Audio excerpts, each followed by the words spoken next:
नमस्कार दोस्तों, मैं डॉक्टर अमित नायक अपने YouTube चैनल होम्यो कॉन्सेप्ट में एक बार फिर से आप सभी का बहुत बहुत स्वागत करता हूं। और दोस्तों, जो नए व्यूअर्स इस चैनल में जुड़े हैं, एक रिक्वेस्ट मैं करना चाहता हूं कि प्लीज़ इस चैनल को सब्सक्राइब करें ताकि निकट भविष्य में जो भी हेल्थ रिलेटेड इन्फॉर्मेशन हो और जो नए नए वीडियोज़ अपलोड किए जाएंगे वो आप तक हम पहुँचा सकें। दोस्तों, आज के अगर परिवेश के बारे में बात करें और आज के दिल और दिमाग के बारे में बात करें तो एक ही चीज़ और एक ही विषय वस्तु हमारे दिल और दिमाग पर हावी है, वो है कोरोना वायरस। तो आज दोस्तों मैं होम्योपैथिक चिकित्सा पद्धति में इस बीमारी को कैसे मैनेज करना है, कैसे प्रिवेंट करना है, और कुछ दिनों से बहुत ही कंट्रोवर्शियल जो बातें कुछ मेडिसिन के लिए कही जा रही हैं उसको भी मैं क्लियर करूंगा, वो भी डेटाबेस और जो साइंटिफिक अप्रोच के द्वारा।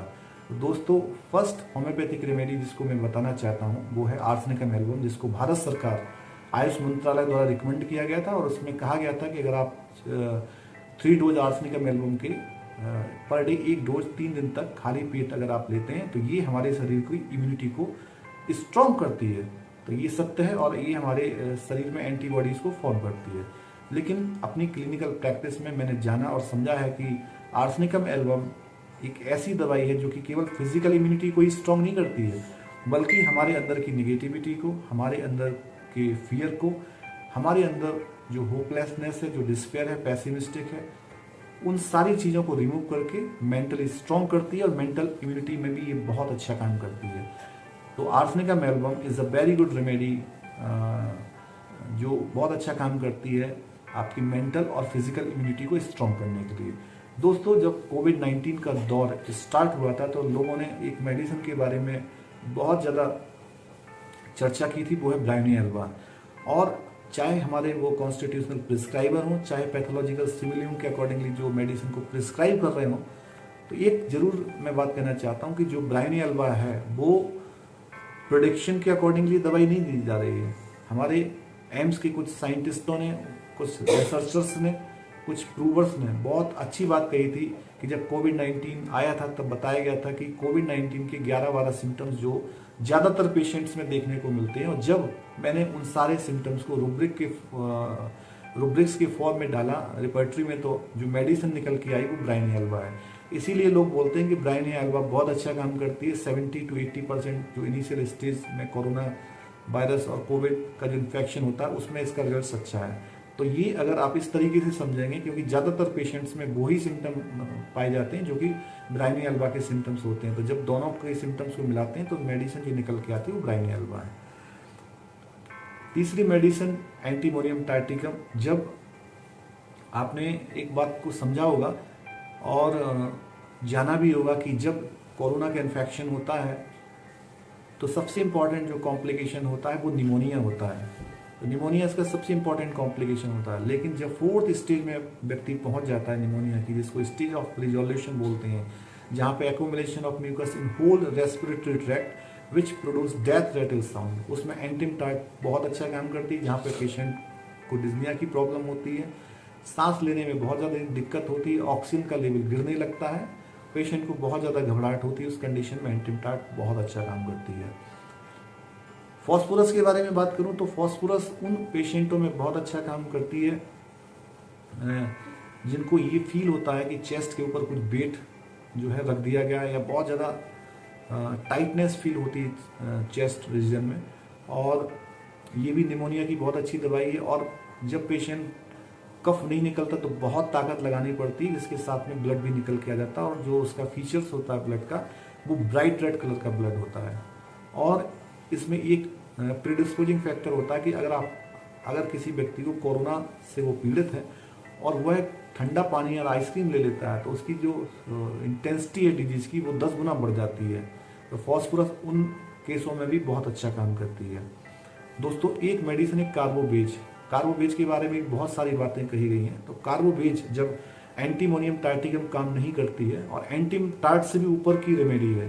कहने का मतलब ये होता है कि जब पेशेंट मरणासन की स्थिति में होता है, 4th स्टेज की निमोनिया में जब एंटीमटार्ट देने से भी पेशेंट को रिलीफ नहीं लगता है, ऑक्सीजन का लेवल गिरने लगता है, जो टंग होती है वो ट्रेम्बल करती है, पीपल्स डायलेटेड हो जाते हैं, cold and clammy sweat over the forehead region में देखने को मिलती है, and patient want to fanning with a close distance. उस टाइम हम कार्बोवेज मेडिसिन को देते हैं, जिससे पेशेंट की जान बच सकती है। और डॉक्टर विलियम बुरेक ने इस मेडिसिन के बारे में क्लियरली लिखा है कि जहाँ पे वाइटलिटी जो है लॉस होने लगती है, वहाँ पे कार्बोवेज बहुत अच्छा काम करती है।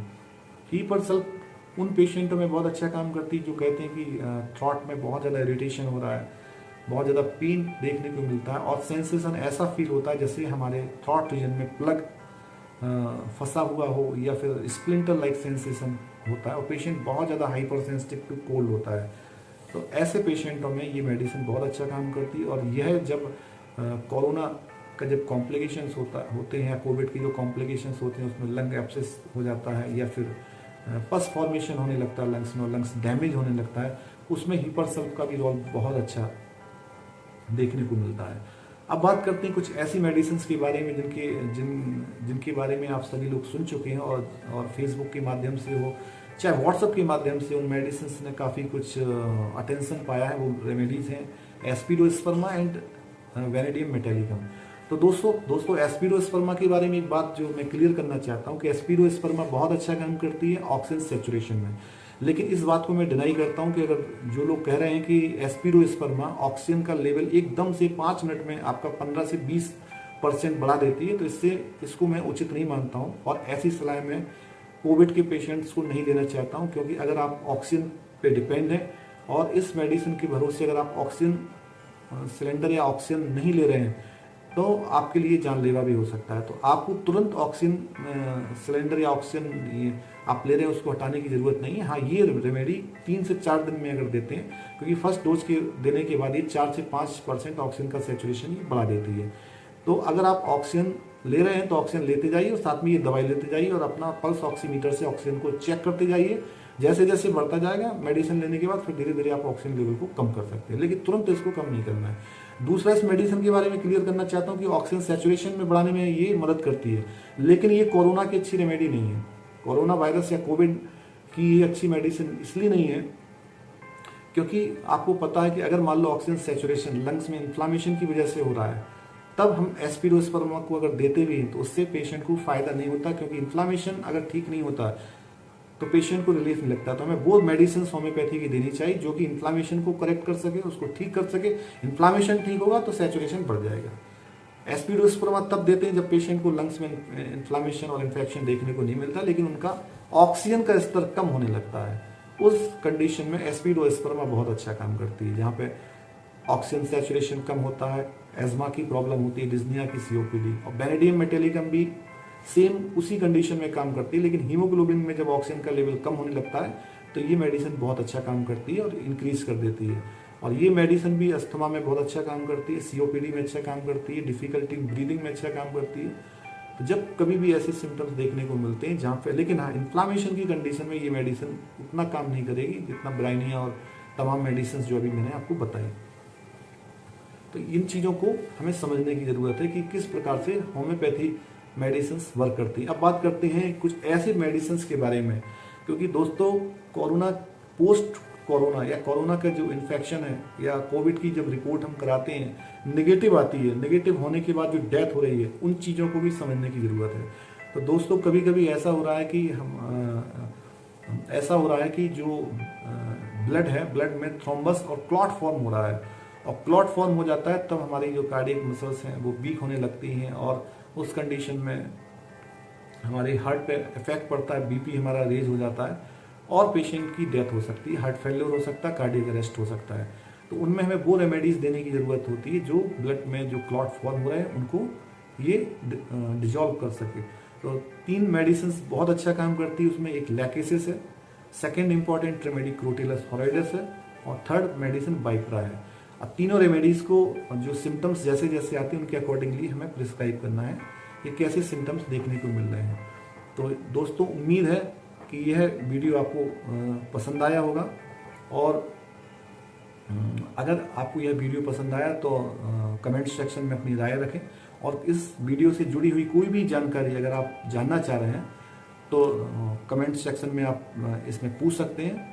तो ज़्यादा से ज़्यादा यह वीडियो आप लोगों तक पहुंचाएं ताकि जो भी होम्योपैथी से जुड़ी हुई जानकारियां हैं, जो भी कुछ कंट्रोवर्सी लोग क्रिएट कर रहे हैं एस्पिडोस्पर्मा के बारे में, उनको क्लियर हो सके क्लैरिफाई कर सकें वो इस वीडियो के माध्यम से।